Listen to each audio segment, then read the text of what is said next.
예, 우리 하나님의 말씀 같이 보겠습니다. 우리 마태복음 8장 17절부터 34절인데요. 말씀 우리 한 절만, 17절 말씀 한 절만 저희가 같이 보도록 하겠습니다. 말씀이 이렇게 긴 본문인데요. 저희가 이렇게 계속 말씀하면서 보도록 하고, 한 절만, 마태복음 8장 17절 말씀 한 절만 우리 다 같이 한 목소리로 같이 읽도록 하겠습니다. 이는 선지자 이사야를 통하여 하신 말씀에 우리의 연약한 것을 친히 담당하시고 영을 짊어지셨도다 함을 이루려 하심이니라. 아멘. 예, 예수님께서 예수님이 하시는 일이라는 제목으로 저희들이 말씀을 나누기를 원하는데요. 오늘 저희들 본문 가운데 4가지 말씀이 나와 있습니다. 그 4가지 말씀을 저희들이 이제 살펴보면서 주님께서 하시는 일, 또 우리의 삶 가운데, 저희 삶 가운데 하시는 그런 일들을 저희들이 살펴보고, 또 믿음으로 저희들이 그 말씀을 통해 힘을 얻고 용기를 얻어서 나아가기를 원합니다. 첫 번째는 귀신을 꾸짖으심으로 그 열병을 고치시고 연약함을 담당하시고 병을 짊어지시는 그런 예수님의 모습을 저희들이 볼 수 있습니다. 마태복음 8장 14절 15절 말씀에 보면, 여기 이제 보시면 예수께서 베드로의 집에 들어가십니다. 근데 그의 장모가 열병으로 알아누운 것을 보시고 그의 손을 만지시니 열병이 떠나가고 여인이 일어나서 예수께 수종들더라, 이렇게 되어 있어요. 여기 이제 열병으로 알아누웠다, 그리고 그의 손을 만지셨다, 이렇게 되어 있잖아요. 근데 누가복음 4장 39절에 똑같은 말씀이 있는데, 거기서 예수께서 가까이 서서 열병을 꾸짖으십니다. 열병을 꾸짖으신데 병이 떠나고 여자가 곧 일어나 그들에게 수종드니라, 이렇게 되어 있어요. 여기 꾸짖다, 이 단어가 마가복음 1장 25절에 보면 어떻게 쓰여져 있냐면, 예수께서 꾸짖어 이르시되 잠잠하고 그 사람에게서 나오라 하시니, 귀신을 꾸짖을 때 사용하셨던 그 단어예요. 또 누가복음 4장 35절에 보면 예수께서 꾸짖어 이르시되 잠잠하고 그 사람에게서 나오라 하시니 귀신이 그 사람을 무리 중에 넘어뜨리고 나오되 그 사람은 상하지 아니한지라. 여기서 말씀하고 있는 것은 무엇입니까? 주님께서 열병을, 베드로의 장모의 그 열병을 꾸짖으셨다. 이 얘기는 결국 무슨 얘기입니까? 누굴 꾸짖은 거예요? 그 병 뒤에, 그 병이 들리게 하고 병으로 괴롭히고 있는 악한 마귀를, 귀신을 꾸짖으신 것이죠. 결국 이 베드로의 그 장모의 열병은 귀신이 아프게 한 것입니다. 누가복음 4장 38절도 보시면 예수께서 일어나 회당에서 나가사 시몬의 집에 들어가시니 시몬의 장모가 중한 열병을 앓고 있는지라. 예, 사람들이 그를 위하여 예수께 구하니, 이렇게 되어져 있는데, 여기 이제 이게 개역 개정인데요. 개역 한글에는 어떻게 되어져 있냐면 중한 열병에 붙들린지라, 이렇게 되어 있어요. 우리 예전 우리 개역 한글 성경에 보면 이제 중한 열병이 붙들린지라. 그 표현이 조금 더, 우리가 이걸 좀 고쳤는데 그 표현이 좀 더 맞다고 생각이 되어집니다. 붙들렸다, 이 말은 뭡니까? 사로잡혀 있었다. 무엇에 사로잡혀 있거나 압박을 받는 상태가 붙들려 있다, 이렇게 열병에 붙들려 있다. 그리고 예수님께서는 그 열병을 꾸짖어, 귀신을 쫓아내면서 쓰셨던 그 단어를 열병으로 아파 있는 것을 꾸짖으셨다는 것이죠. 그러니까 이 결국은 귀신에게 공격당해서 열병으로 고통받고 있던 장모의, 그 베드로의 그 장모의 열병을 주님께서 축사하심으로 치유하셨다는 거죠. 다른 경우는 그냥 만지시거나 말씀을 하거나 했는데, 특별히 꾸짖었다는 말씀이 들어가 있는 것은 축사를 통해 그 열병을 고치신 것을 알 수 있습니다. 그렇다고 해서 모든 병이 이게 조금 잘못 해석을 하면 모든 병이 다 귀신 때문에 병이 들렸다, 그래가지고 막 이렇게 모든 병마다 전부 귀신 내쫓고 막 이러는데, 그럴 필요는 전혀 없는 것이죠. 우리가 자연적으로 몸이 약해서도 알러지도 감기도 자연적으로 걸리는 것들이 많이 있어요. 여러분 약으로 하시면 됩니다. 약으로 먹으면 되고, 특별한 그런 경우에 귀신으로 인한 것이 있는데, 오늘 이 장모의 열병이 그런 경우죠. 이런 경우를 약만 쓰면 이건 되지가 않겠죠. 이런 경우는 어떻게 됩니까? 예수님의 이름으로, 주의 보혈로 예수님의 이름으로 축사를 통하여 귀신 떠나갈 때 그 병이 낫게 되는 것이죠. 근데 이걸 저희들이 잘 알아야 되는데, 사실 이제 저희들이 이걸 분별할 수 있으면 얼마나 좋을까요? 제자들도 지금 분별을 못한 거잖아요. 그러니까 예수님이 가셔서 예수님께서 분별하시고, 뒤에 지금 약한 귀신이 있구나, 그 실체를 예수님 정확히 영의 눈을 열어서 보시고 귀신을 쫓으심으로 병이 낫게 하시는데, 우리도 그런 영의 눈이 열려졌으면 정말 좋겠어요. 저희들 다 기도하는 가운데 그런 깊이까지 가면 좋겠어요. 특별히 이거를 좀 어떻게 저희가 보면 좋겠냐면, 병으로 우리를 공격하는 그런 악한 귀신의 세력들이 있고, 특별히 지금 이 베드로의 경우는 어떤 경우입니까? 베드로의 그 장모라면 지금 베드로의 그 가족이 이렇게 고통받게 된 건데, 장모가 고통받고 그 장인이 고통받고, 그러면 지금 뭐 가족이 편할 수가 없겠잖아요. 베드로의 그 뭐 아내도 그렇고 뭐 여러 가지 그 상황들이 어렵게 되지 않습니까? 결국 이건 뭐냐면 베드로가 지금 무슨 길을 가고 있어요? 주님의 제자로 부름받아서 주의 길을 가고 있는데, 가정을 통한 이런 어떤 어려움의 귀신의 공격을 딱 들어오면서 베드로의 그런 어떤 제자된 사역의 길을 딱 가로막고 있는, 병에 걸렸으니 이거 맘 놓고 어디 전도를 나가겠어요? 사역을 하겠어요? 이러니 완전히 그의 발목이 딱 붙잡히는 이런 상황이 되는 것이죠. 제자로 선택되어져서 그 길을 가니까 가족에 대한 영적 공격이 시작됨을 저희들이 볼 수 있어요. 특별히 우리가 하나님의 일을 하면서 하나님의 일을 헌신해야겠다. 특별히 내가 받은 직분을 감당해야겠다. 특별히 목회자로 아니면 선교사로 주님의 길을 내가 어떤 직분으로 감당해야겠다. 반드시 영적 공격이 있다는 것을 저희들이 볼 수 있어요. 그냥 병이 아니라 귀신의 공격으로 병이 오는 거예요. 분명히 지금 예수님이 곁에 있는데도 불구하고, 지금 베드로 곁에 누가 있어요? 예수님 있잖아요. 베드로 곁에 예수님이 있는데도 불구하고 귀신이 베드로의 장모를 공격해요. 예수님이 가까이 있음에도 불구하고, 우리가 믿는 예수님이 우리 곁에 있음에도 불구하고 공격이 벌어지고 있다는 것을 저희들이 눈여겨봐야 한다는 것입니다. 방법은 없어요. 예수님 그분 모시는데 우리 눈으로는 이게 귀신인지 그냥 병든 건지 약 먹어야 되는 건지 축사인지 몰라요. 그런데 이런 공격이 시작되고 공격이 임한다는 거예요. 베드로께서 예수님이 있는데도 이런 공격이 시작돼요. 예수님 직접 가서 그걸 이제 축사하심으로 물리치시죠. 예수님께서 우리 곁에 와서 이것을 해결해 주신 것을 보게 됩니다. 그래서 저희들이 늘 기도함으로 깨어있고 기도함으로 나아가야 하는데, 저희들이 참 많이 이렇게 그러지 못한 부분을 보면서 우리 마음이 많이 아프고 그런 것 같습니다. 마태복음 8장 17절에 오늘 저희가 읽었던 첫 구절인데요. 이는 선지자 이사야를 통하여 하신 말씀에 우리의 연약한 것을 친히 담당하시고 병을 짊어지셨도담을 이루려 하심이더라. 이것이 이사야 53장 4절 말씀을 인용하신 거예요. 이사야 53장 4절 말씀은 우리 한번 같이 한번 읽을까요? 그는 실로 우리의 질고를 지고 우리의 슬픔을 당하였거늘 우리는 생각하기를 그는 징벌을 받아 하나님께 맞으며 고난을 당한다 하였노라. 주님이 우리의 질고를 지고 우리의 슬픔을 당했다. 우리의 연약한 것을 주님께서 친히 담당하시고 병을 짊어지셨다. 이렇게 말씀합니다. 그래서 우리의 작은 신음과 아픔에도 주님께서는 관심을 갖고 계시고 연약한 것을 친히 담당하신다고 말씀하셨기 때문에 우리의 연약함을 그대로 다 아시고, 주님 저는 이 병이 이게 그냥 아픈 건지 귀신의 공격인지 잘 모르겠어요. 그러나 주님 너무 괴롭고 힘드니까 도와주세요. 연약해요. 저 너무 어렵고 힘들어요. 그대로 아뢰시면 주님께서 어떻게 해요? 간섭하시고 도와주셔서 귀신의 문제라면 주님께서 우리의 기도를 통해 귀신을 내어 쫓으실 거고, 또 우리의 어떤 몸이 약해서 그런 거라면 주님께서 말씀하시겠죠. 야 제발 운동 좀 해라. 주님께서 그렇게 말씀하시지 않겠습니까? 이 병이 몸이 우리가 운동을 너무 안 해서 그런 경우도, 이거 참 저도 찔리는 건데요. 이 운동을 해야 되는데 맨날 숨쉬기 운동만 하고 다른 운동을 안 하고 있으니, 차도 얼마나 차가 처음에 나올 때 정말 얼마나 모든 기능이 좋습니까? 근데 엔진오일도 제때제때 갈아줘야 되고, 가끔 뭐 정기 체크업도 해야 되고, 타이어도 이렇게 갈아주고 해야 되지. 이거를 관리를 안 하고 10년을 한번 그대로 한번 타보십시다. 이게 차가 굴러가겠습니까? 그렇게 좋은 것도 관리가 필요합니다. 완벽하게 만들어진 그런 것들도 관리가 필요하고, 뭐 이렇게 오일도 바꿔주고 이런 것처럼, 사실 그 차보다 더 가장 완벽하게 만들어진 것은 우리의 하나님이 만들어주신 우리의 몸입니다.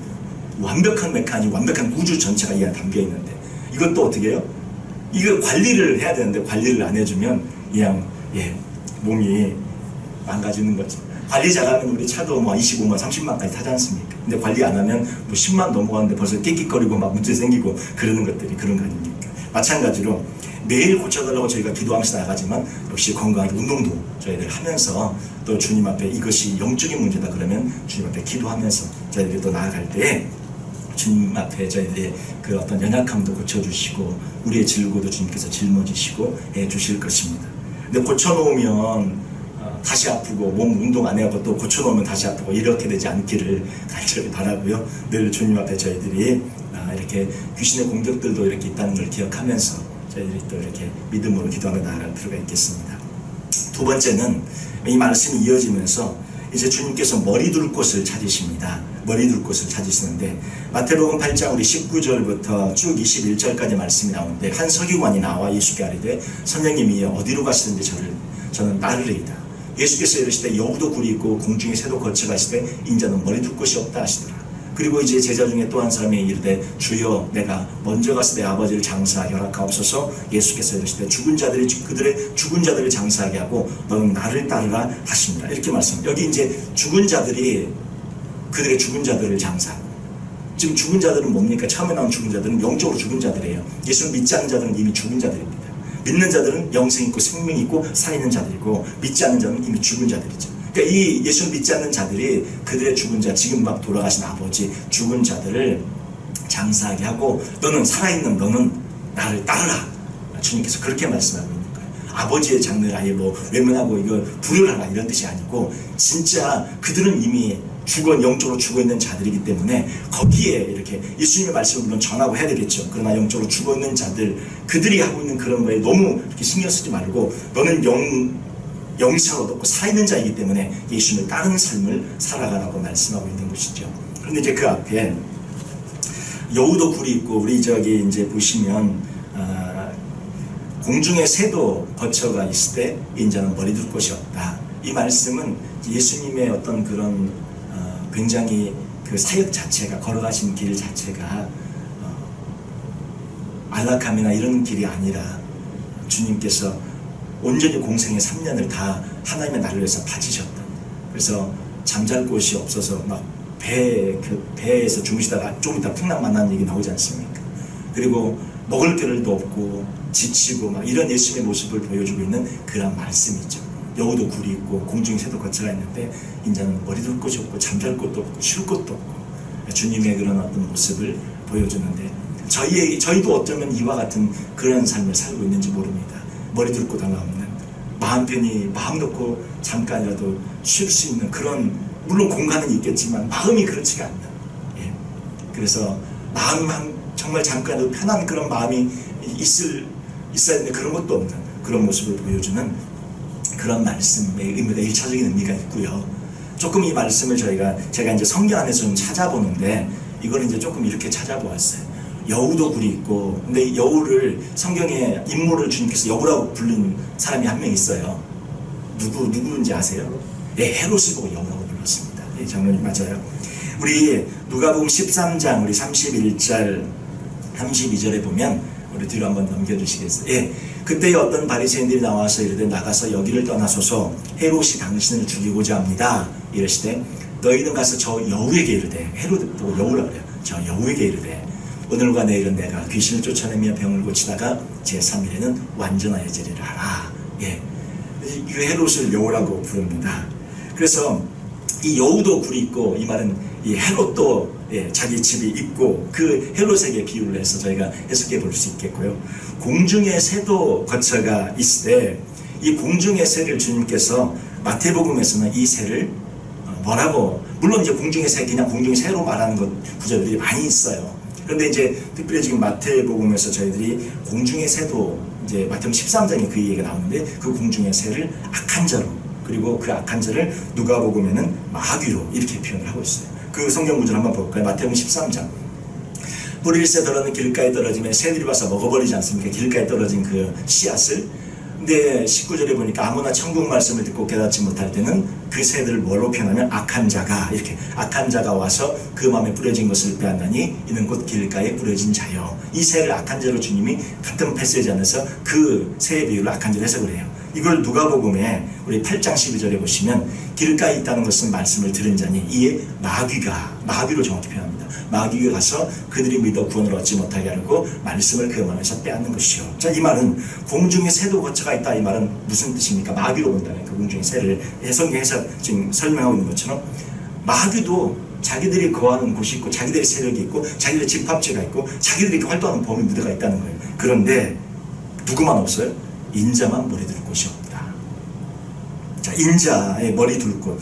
그러면 인자의 머리 둘 곳은 우리가 말하는 게 안식처냐 쉬는 거냐 이런 차원을보다 조금 더 깊이 저희가 생각해 본다면 인자의 머리 둘 곳은 어디입니까? 인자가 머리로, 예수님이 머리로 계신 곳이 어디예요? 예, 교회가 예수님의 머리이고, 교회의 머리가 예수님이고, 또 우리가 누구예요? 교회가 우리가 에클레시 아닙니까? 우리의 머리가 누구가 되셔야 돼요? 예수님, 그분이 주님이시기 때문에 그렇게 되셔야 돼요. 그런데 주님이 진짜 그렇게 되어질 때 주님이 머리 둘 곳이 있는 거고, 우리의 머리가 되어주셔야 주님 머리 둘 곳이 있는 거죠. 교회의 머리가 진짜 주님이 되셔야 주님이 머리 둘 곳이 있는데, 주님이 머리 둘 곳이 없다는 얘기는 무슨 뜻입니까? 우리가 주님 말씀대로 마음대로 사는 거예요. 주님 말씀대로 안 사는 거. 내 마음대로 살아요. 그러니까 주님은 머리라고 했는데 머리가 아니라 우리의 발끝이죠. 우리의 발끝도 못한 주님이 그러니까 주님이 머리를 둬야 되는데 발끝에 가서 거하는, 교회가 주님의 머리로, 교회가 주님의 몸이 되어져야 하는데 그냥 교회의 발끝에 주님이 거하시는, 그러니까 인자가 머리 둘 곳이 없죠. 우리에게 하시는 말씀이에요. 내가 너의 머리로 좀 있고 싶은데, 진짜 그래야 내가 너의 머리로서 역사라고 사역할 텐데 너의 머리가 될 수 있겠느냐? 우리는 우리 발밑에다 주님을 놓고, 이 말씀을 좀 저희가 보시면 에베소 1장 22절 23절에 보면, 또 만물을 그의 발 아래에 복종하게 하시고, 그 발 아래에 복종해야 돼요. 예수님 아래에. 근데 우리가 예수님을 발 아래, 우리 발 아래에 올려둔 잘못을 하는 거죠. 그를 만물 위에 뭐로요? 교회의 머리로 삼으셨느니라. 주님이 머리로 계시는 것은 교회의 머리입니다. 교회는 뭐예요? 예수님의 몸이니 만물 안에서 만물을 충만히 하시는 이의 충만함이니라. 교회가 그의 몸이죠. 골로새서 1장 17절, 우리 18절에 보시면, 우리 한번 같이 읽어보기도 할까요? 같이 읽어보시죠. 같이. 또한 그가 만물보다 먼저 계시고 만물이 그 안에 함께 계셨느니라. 그는 몸인 교회의 머리시라. 그가 근본이시요 죽은 자들 가운데서 먼저 나신 이시니 이는 친히 만물의 으뜸이 되려 하심이요. 여기는 예수님께서 교회의 머리시다. 그러니까 인자가 머리 둘 곳이 없다, 이 얘기는 뭡니까? 교회가 물론 만들어지고 있는 시기예요. 지금 마태복음은 교회가 태동되고 있는 그런 시기입니다. 그런데 지금 저희들에게 이 말씀을 비춰본다면 이미 교회가 있고 우리는 예수를 믿는 사람으로 있기 때문에 저희의 머리가 바로 누구셔야 하냐면 예수님이어야 한다는 것이죠. 근데 예수님은 오늘도 우리를 바라면서, 야, 내 머리 둘 곳이 없다. 내가 너의 머리로 있어야 되는데 너는 내 몸이 아니구나. 교회를 바라보면서 너는 내 몸이 아니구나. 이렇게 말씀하고 탄식하신다는 거죠. 그리고 우리 로마서 12장 4절 5절 말씀 보시면, 우리가 한 몸에 많은 지체를 가졌으니 모든 지체가 같은 기능을 가진 것이 아니니 이와 같이 우리 많은 사람이 그리스도 안에서 한 몸이 되어 서로 지체가 되었느니라. 이 말씀은 교회 안에 많은 부분들이 예수의 몸으로 각각의 지체들이 이루어서 눈과 같은 역할, 손과 같은 역할, 코와 같은 역할, 귀와 같은 역할을 각각 함으로써 그 모든 지체들이 하나의 몸을 이루고 있고 그 머리는 예수님이다. 이 말씀을 하고 있는 것입니다. 또 고린도전서 12장 12절에 보면, 몸은 하나인데 많은 지체가 있고 몸의 지체가 많으나 한 몸인 것 같이 그리스도도 그러하니라. 너희는 그리스도의 몸이요 지체가 부분이라. 결국 우리가 그리스도의 몸이고 우리의 머리는 누구십니까? 예수님. 인자는 머리 둘 곳이 없다. 그것은 그냥 단순히 내가 쉴 곳이 없다, 내가 잠잘 곳이 없다, 내가 그냥 편의점 갈 곳이 없다, 그 뜻의 의미를 더 넘어서서 진짜 교회가 만들어져야 되고 진짜 내 안에 에클레시아가 이루어져야 되고 나의 진짜 머리는 예수님이어야 한다는 말씀을 주님께서 그렇게 비유로 말씀하고 있는 것입니다. 사단도 거처들이 있고 인간의 왕인 헤롯도 거처가 있는데 만왕의 왕 만주해 주신 예수 그리스도, 내가 거할 곳이 없다. 그 거할 곳은 교회여야 하고 그 거할 곳은 바로 에클레시아, 너희들의 위에 내가 거해야 되는데 그 말씀을 하고 계신 것입니다.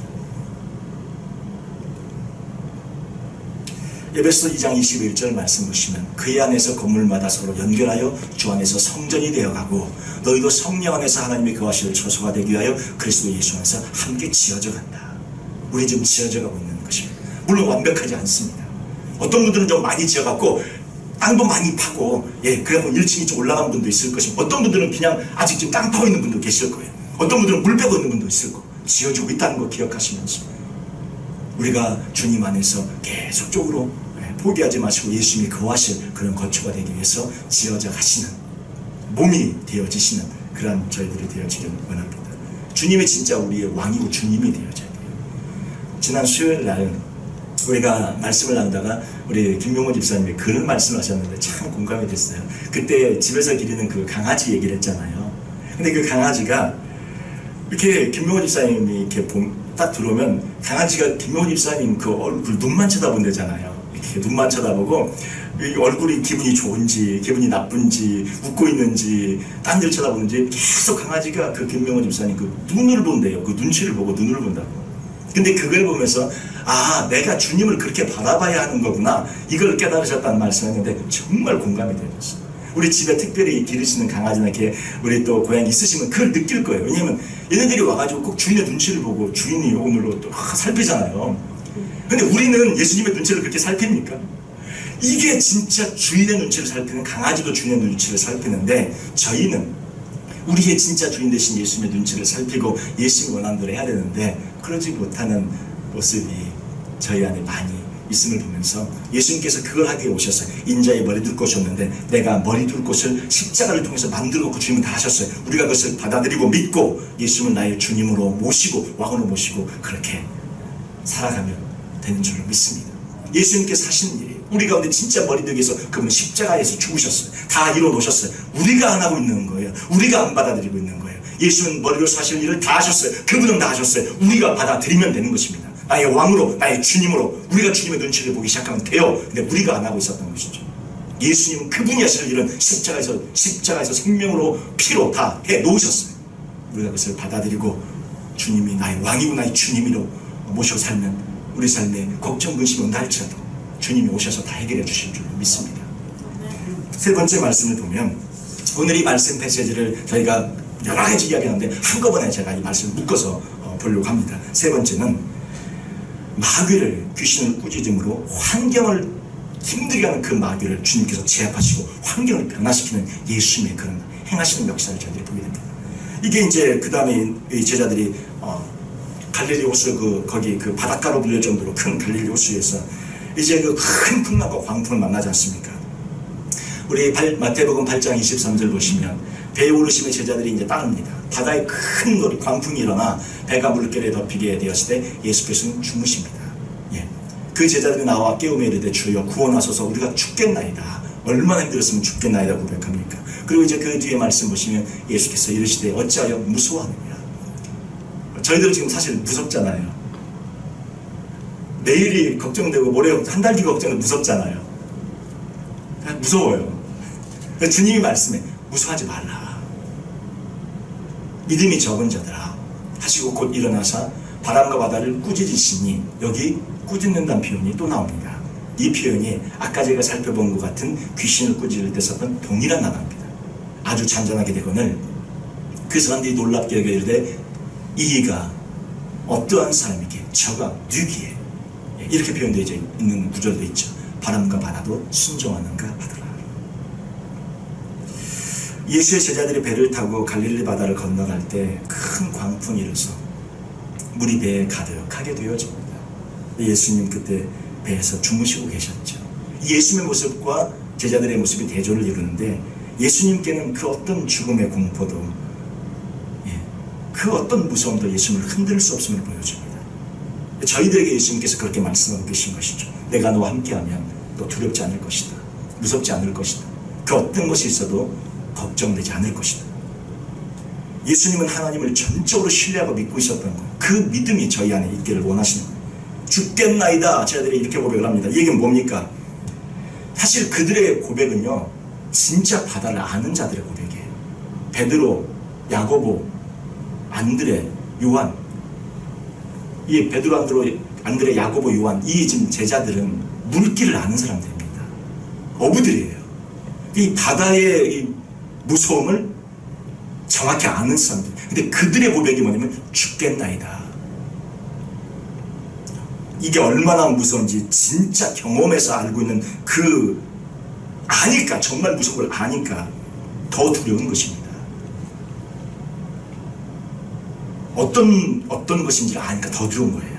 아주 큰 거였구나. 정말 큰일이구나. 예. 잘 모르면 하룻과 가지가 범 무서운 줄 모른다고요. 근데 범이 무서운 걸 알면, 진짜 알면 안 그러잖아요. 근데 모르니까. 예. 근데 진짜 이 제자들은 그것이 얼마나 무섭고 두려운지를 아는데 그 두려움이 진짜 컸다는 거죠. 그걸 고백을 합니다. 주님께서 나타나셔서 그것을 다 해결해 주시고 무서워하지 말라고 말씀합니다. 바람과 바다를 잔잔케 하신 그 예수님께서는 지금도 우리의 그 환경을 통해 역사하고 있는 이 모든 힘들게 하는 것들의 진정한 주인 되시는 줄 믿습니다. 그분이 우리와 함께 지금 배에 타고 있음을 믿으시기 바랍니다. 제자들과 주님이 배에 타고 있어요. 걱정하지 마시고 주님만 깨우시면 됩니다. 주님을 깨워서 주님 살려주십시오. 우리가 할 수 있는 모든 것이 이제 바닥에 났을 때 주님 살려주십시오. 주님을 깨우시면 돼요. 제자들은 두려워 벌벌 떨고 무서워하고 죽겠나 고백하는데 예수님은요 아직 시작도 안 했어요. 시작도 안 하셨어요. 그분 아직 자고 시작도 안 하셨어요. 그분이 이제 일어나셔서 한마디 하시면 다 해결되는 거예요. 우리의 환경이 어렵고 힘들어도 예수님 아직 시작도 안 하신 것일 수 있어요. 예수님을 붙잡고 예수님 앞에 나가고 예수님 앞에 기도하며 나가길 원합니다. 예. 주님께서 꾸짖는다 표현을 하셨는데 귀신을 꾸짖을 때 사용하시는 그런 말씀이라고 그랬죠. 마가복음 1장 25절 한번 보세요. 예수께서 꾸짖어 이르시되 잠잠하고 그 사람에게서 나오라 하시니 여기 귀신을 꾸짖는 것이죠. 누가복음 4장 35절 다시 한번 봅니다. 예수께서 꾸짖어 이르시되 잠잠하고 그 사람에게서 나오라 하시니 귀신이 그 사람을 무리 중에 넘어뜨리고 나오되 그 사람은 상하지 아니한지라. 여기서 말씀하고 있는 것은 바람과 바다를 지금 이렇게 만든 것이 누구라는 겁니까? 마귀라는 거예요. 악한 영이라는 거예요. 심지어 누가 있는데요? 예수님이 있는데. 아까 제가 보았잖아요. 베드로 곁에 예수님이 있는데 장모를 공격해서 열병에 들리게 한다고요. 심지어 예수님이 배 안에 있는데 그 배 주변을 누가요? 마귀가 이루고 있다는 거예요. 자기가 조금 있다가 잔잔해져서 이 모든 것이 무기로 돌아갈 것을 알면서도 우리를 흔드는 겁니다.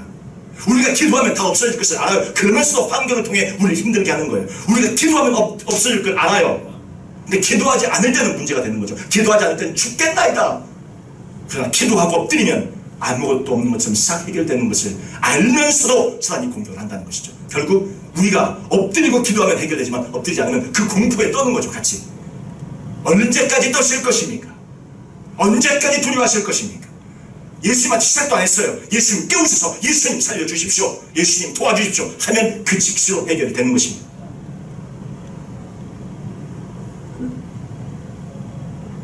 마귀는 이렇게 환경을 우리를 힘들게 하는데 환경을 다 움직이고 바람과 바다에 풍랑을 일으켜서 우리를 괴롭게 하고 힘들게 합니다. 예수님이 그 안에 있는데도 불구하고 예수님이 있으면 환경이 계속 좋아져야 한다. 그런 말씀을 하고 있지 않지 않습니까? 지금 예수님이 저를 껐는데 풍랑을 일으키는 마귀를 보십시오. 문제는요 우리에게 풍랑이 없어야 된다가 아니라 환경이 편해야 된다가 아니라 환경이 어렵고 힘든 환경들이 우리 앞에 펼쳐질 수 있습니다. 예수님을 믿음에도 불구하고 문제는 예수님이 일하시게 된다는 것입니다. 예수님을 깨우세요. 내 안에 계신 예수님을 깨우셔야 합니다. 예수님 당신밖에 이제 길이 없습니다. 제가 물길 밟고 제가 오부고 이 바다에서 선전선을 타고 있는데 제 힘으로 감당할 수 없는 이러한 풍랑입니다. 이제 주님만이 해결할 수 있사오니 주님 도와주십시오. 예수 앞에 엎드리고 살려달라고 주 앞에 울부짖고 하면 그 모든 환경은 한순간에 해결될 줄로 믿습니다. 이것이 주님께서 저에게 주신 말씀이에요. 귀신들은 병으로 공격하고 귀신들은 환경으로 공격합니다. 예수님이 있음에도 불구하고 문제는 뭐냐? 예수님을 깨우셔. 예수님, 우리 안에 거하신 예수님, 우리의 머리로 그분이 계셔야 된다는 거죠. 맨날 발끝에 놓고 그러니 예수님이 어떻게 우리 안에 역사합니까? 인자에 머리 둘 곳이 없다고 하신 그 말씀을 기억하면서 제발 우리의 머리가 되어주셔서 주님 도와달라고 하면 주님 머리시니까 머리가 다 해결하는 거죠. 머리가 다 해결합니다. 집에서도 누가 합니까? 우리 가장이 헤드오브하우스 가정이 다 해결하잖아요. 예. 누가 합니까? 우리 다 아버지들 해결하지 않습니까? 머리가 하는 거예요. 머리가. 예. 아멘.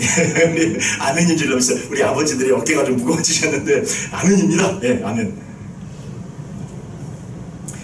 이 바람과 바다를 잔잔케 한 사건, 이 사건 이 자체가 또 예수님이 누구신가를 보여주는 그러한 사건이에요. 우리 시편 89편 8절 말씀 9절 말씀 보시면 구약이 정확하게 이 바람과 바다는 누구만이 할 수 있는가 보여줘요. 여호와 만군의 하나님이요 주와 같이 능력 있는 이가 누구리이까? 여호와여 주의 성실하심이 주를 둘러나이다. 주께서 바다의 파도를 다스리시며 그 파도가 일어날 때 잔잔하게 하시나이다. 예, 파도를 다스리며 잔잔하게 하는 분이 누굽니까? 주께서 누굽니까? 여호와 만군의 하나님. 그런데 지금 여호와 만군의 하나님께서 바람과 바다를 파도를 다스리고 잔잔히 하시는데 그것을 지금 누가 하고 있어요? 예수님이 하고 있다는 거예요. 결국 예수님이 누구라는 겁니까? 하나님이시라는 것이고 하나님의 아들이고 이분이 진짜 메시아라는 것을 보여주고 있는 그런 기적입니다. 하나님만이 만군의 여호와 하나님만이 할 수 있는 것을 예수님이 하고 계세요. 그분만이 파도를 다스리시며 그 파도가 일어날 때 잔잔하게 하시는 분이 바로 하나님이신데 그것을 예수님께서 하고 있음을 보여주면서 예수님이 하나님이고 아들 되심을 보여주니까 제자들이 저가 뉘기에 우리 예수님 우리 안에서 역사 시작하면 우리 안에 고백이 나올 거 예수님 도대체 어떤 분이시길래 그거를만 변화시킬 수 있지? 예수님 도대체 어떤 분이기에 그 상황을 뒤집어 엎을 수 있지? 예수님 도대체 어떤 분이시기에 이 안 되는 상황에서 역전시킬 수 있지? 우리의 고백이 되어질 줄 믿습니다. 예수님은 하나님이십니다. 전능하신 분이십니다. 하나님의 아들 되십니다. 우리의 머리로 모시지 않아서 그렇지 머리로 모시면 그분이 한번 깨어나서 움직이시면 모든 환경과 상황과 모든 불가능은 반드시 해결되는 역사가 일어날 줄 믿습니다. 우리 안에서도 저가 뉘기에 진짜 이런 고백이 나오기를 원합니다. 정말 예수님 그분의 능력을 저희들이 경험하고 나가는 우리 모두가 되어지길 원합니다. 자, 이제는 귀신이 병으로 공격하고 환경으로 공격했는데 이제는 완전히 때로 2,000마리 돼지떼가 죽는 그런 군대 귀신 자체로 공격을 하는 일이 벌어집니다. 어마어마한 이 군대라고 써야 되는 레기온이라는 단어는 로마 군단 6,000명의 그 하나의 군단, 우리 사단과 비교할 수 있는 그런 군대를 말해요. 그 단어가 하나의 사단이에요. 사단. 이게 뭐 한두 개의 공격이 아니라 2,000마리 돼지떼가 넘어지는 그런 죽는 그런 어마어마한 귀신의 공격이 집단적으로 한꺼번에 쏟아지는 것을 저희들이 보게 됩니다. 네 번째 보실 것은 우리를 사주고 있는 군대 귀신으로 공격을 한다 할지라도 그 귀신을 쫓아내시며 회복시키시는 예수 그리스도의 그런 역사를 저희들이 보게 된다는 것입니다. 우리 안에 이런 역사가 있을 줄 믿습니다. 군대 귀신이 공격을 해도 예수님 한 분 그분만 계시면 문제가 없어요. 근데 우리로는 감당할 수가 없는 거예요. 예수님으로 감당을 하셔야 되는 거죠.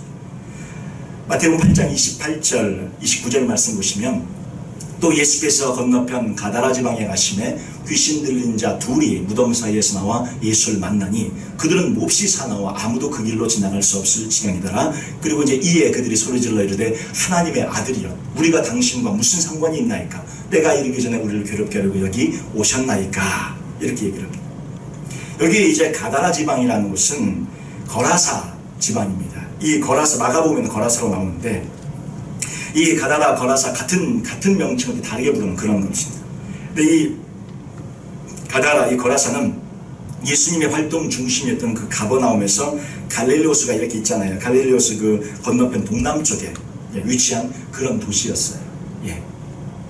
지금은 제라시라고 불리는 그런 게 불려지는데 유럽에서 이집트로 가는 그런 왕의 도로라고 하는 그 도로 위에 위치하고 있으며 예수님 오시기 전에 332년 BC 332년 전에 알렉산더 그 대왕에 의해서 건설되었어요.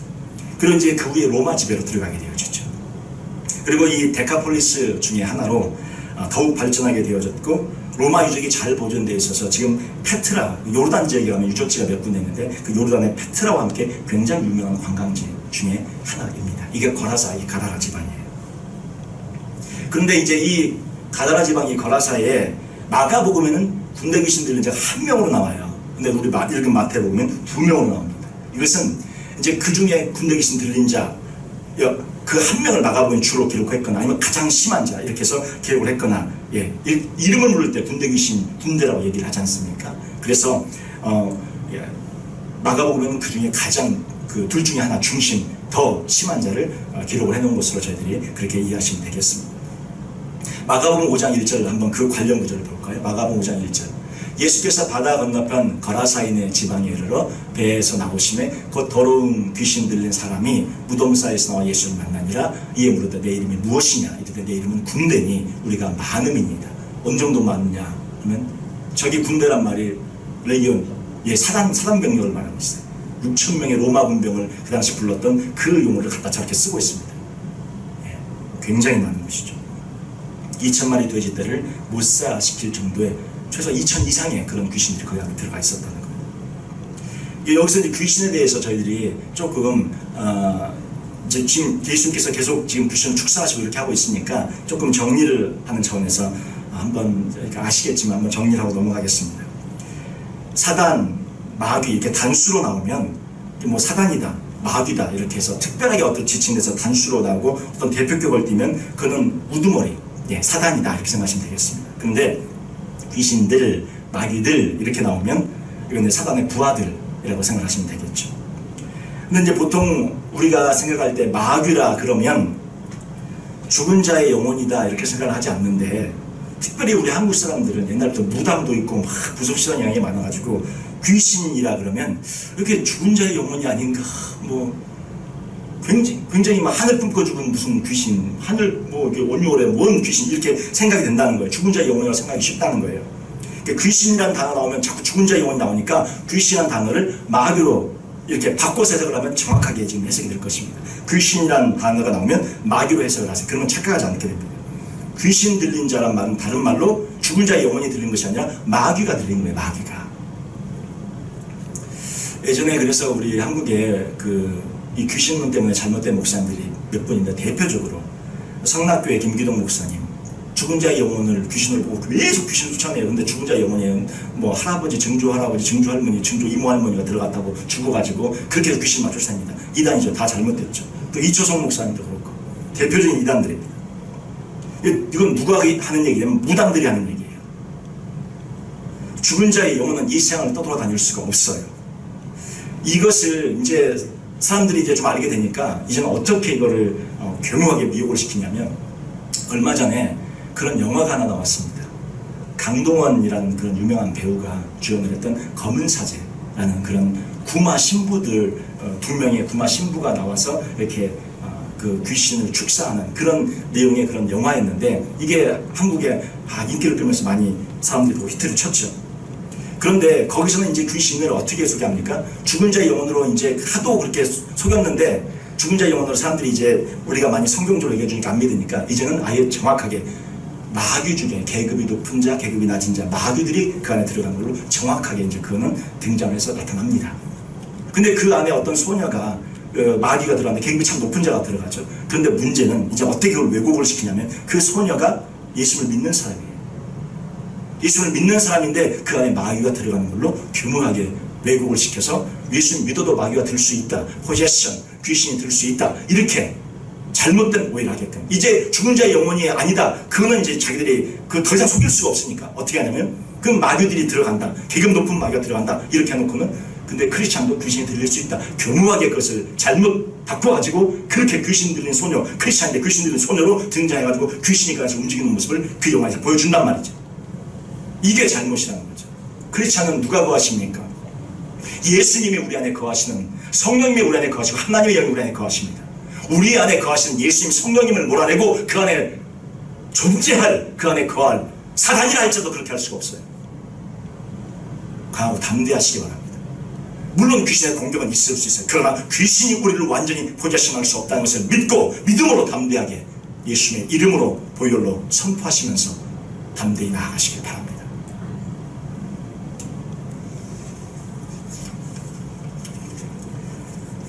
이 마귀가 이 거라사로 들어오시는 그 예수님을 딱 보자마자 달려갑니다. 무덤사에서 나와 예수를 만나니라. 예. 예수님을 달려가서 예수님을 만나는데요, 이 모습이 예수님 앞에 지금 영접하고 막 경배하고 이런 모습이라기보다는 다르게 한번 생각해 보시면 좋겠어요. 황급히 무덤에서 뛰어나와서 예수님이 그거에 도착하자마자 황급히 무덤에서 뛰어나와 예수님을 가장 먼저 맞고 영접한 게 이 귀신 들린 사람이에요. 예수님 향해 돌진해 옵니다.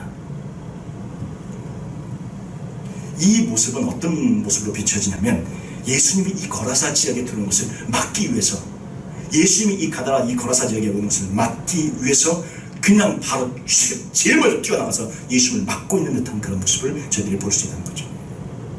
그리고 나중에도 자기를 이 지방에서 내보내지 말아달라고 그렇게 간구한 것을 볼 수 있어요. 거라사는 자기가 활동하고 있는 그런 지역이라는 거예요. 내가 지금 배경을 삼고 있는 그런 지역이라는 것입니다. 그래서 예수님 앞에 지금 가장 불쌍한 그 2000 귀신이 들려있는 그 사로잡힌 그 인질 한 명을 두고 협상을 하고 있는 거예요. 지금 마귀들의 세력들이. 그 속셈은 무엇입니까? 결국 어떻게 됩니까? 돼지가 몰살되죠. 돼지떼가 몰살되면서 결국은 거액의 손실이 발생합니다. 돼지 한 마리 얼마입니까? 잘 모르겠네요. 얼마예요 돼지? 우리가 한 근에 뭐 좀 사면 막 보통 돼지고기 사면 막 10불, 15불, 20불 막 이게 물론 무게다가 다니까 한 마리면 얼마 할까요?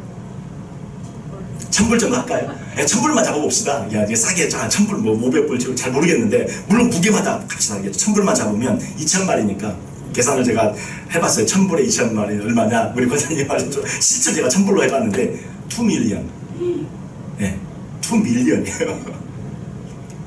그 돼지떼 2000마리가 지금 계속 내려가서 죽고 있는 것이죠. 그 한 사람 주님은 살리고자 돼지떼 2000마리 희생시키고 있는 거예요. 그런데 귀신이 지금 어디로 들어간다 그래요? 돼지떼로 들어간다. 그리고 어디로 해서 가요? 다 죽이잖아요. 그러면 이 거라사 주민들의 반응은 어떻게? 이 2밀리언이 눈앞에서 없어졌어요. 거라사 주민들의 반응은 어떻게 해요? 예수님 오지 마십시오. 여기까지를 다 계산하고 감안하는 거예요. 예수님을 막겠다는 거죠. 오지 말라. 돼지떼를 2000마리를 몰살시키면서 거라사 지역에 예수님이 와서 복음 전하고 예수님 통해서 수많은 사람들 믿고 여긴 특별히 이방 지역입니다. 예수님께서 들어간 것까지 이 한 명과 20마리를 맞바꾸면서 예수님 더 이상 여기로 진군해 오지 못하도록 막고 있는 그런 거라사 귀신의 그런 공격을 예수님께서 보시고 아시면서도 어떻게 하세요?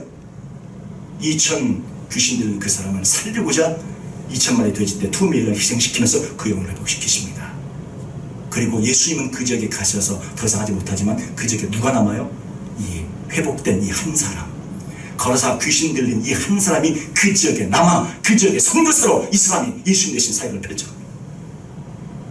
예수님은 거기서 후퇴해요. 그러나 그 사람이 그곳에서 그 사람을 살림으로 그 사람이 그곳에서 그 지역 전체를 전도하며 자기에게 행했던 자기에게 났던 이 모든 일을 거라사지방 전체로 돌아다니며 복음을 전하는 하나님의 선교사 하나님의 도구로 그 사람이 남아서 예수님의 사역을 대신하는 것을 저희들이 보게 되어집니다.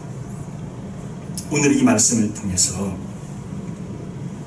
저희들을 우리 예수님 앞에 저희들이 나아가길 원합니다. 2000의 군대 귀신이 우리를 공격해도 예수님은 어떻게 해요?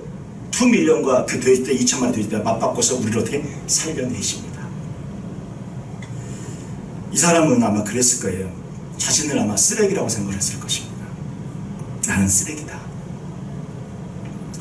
아마 자학했을 거예요. 그리고 그 사람의 생애는 허무감과 공허감과 상실감에 아마 시달렸을 것입니다. 자신의 모든 것을 귀신이 붙잡고 있고 귀신에게 자기 모든 주권까지 양도한 사람, 자기의 자존감도 없고 존중감도 없고 아무것도 없는 그 사람. 근데 그 사람을 살리기 위해서 예수님은 2000마리 돼지들을 희생시키십니다. 한 생명이 천하보다 귀하기 때문입니다. 근데 귀신 들린 사람이 아마 이 광경을 어떻게 해요? 제일 놀란 사람은 자기 자신이었을 거예요. 지금 자기를 주님께서 치유하시고자 주님께서 귀신들을 내쫓으시면서 그 귀신 들린 그 돼지들이 2000마리가 어떻게 해요? 수없이 물에 떨어져 죽는 것을 지금 계속 누가 보고 있어요? 이 귀신 들린 사람이 보고 있는 것입니다. 아마 그는 이 광경을 영원히 잊지 못할 것입니다. 예수님이 나를 살리기 위해서 지금 2000마리 돼지떼가 물에 떨어져 죽고 있는데 그것과 나를 맞바꾸셨다. 2밀리언과 나를 맞바꾸셨고 나를 살리기 위해서 그 귀신을 쫓아내면서 그렇게 예수님께서 나를 위한 그런 행하심의 역사를 이 사람이 보고 아마 죽을 때까지 이것을 기억하면서 그 사랑을 그 지역에 목숨 걸고 전하는 하나님의 사람으로 세워졌을 것입니다. 우리 지금까지 살아온 거 우리같이 부족하고 연약하고 참 지금까지 살아온 게 주님의 은혜 아닙니까? 누가 우리에게 얘기하면 나 지금까지 온 게 주의 은혜야. 어떨 때는 우리가 꼭 그렇게 느껴져요. 내가 꼭 쓰레기같이 느껴지고. 근데 그런 쓰레기 같은 나를 주님께서 사랑하셔서 십자가에서 죽으시고 그 보혈로 저희들을 구원해 주셨는데 우리 예수님 정말 제대로 한번 믿고 살아보십시다. 나를 위해 그 행하신 예수님의 사역을 정말 제대로 증거하며 예수님을 믿고 병을 통해 공격하는 귀신의 세력도 잠재우시고 환경을 통해 공격하는 그런 귀신들을 또 잠재우시고 2000대는 그런 귀신의 공격이 우리에게 달려온날지도 예수님께서 전면에서 내가 막아설 테니 너는 걱정하지 마. 내가 내 피로 책임질 테니 걱정하지 마. 너의 자체가, 너의 존재가 내게는 너무나 귀하고 내가 너를 위해서라면 내 피도 내 생명도 다 내어준다고 주님이 말씀하시고 있습니다. 그 예수님을 저희들이 진정으로 우리의 머리로 모셔서 그 예수님으로 살아가는 우리 모두가 되시기를 주님의 이름으로 축원을 드립니다. 기도하시겠습니다.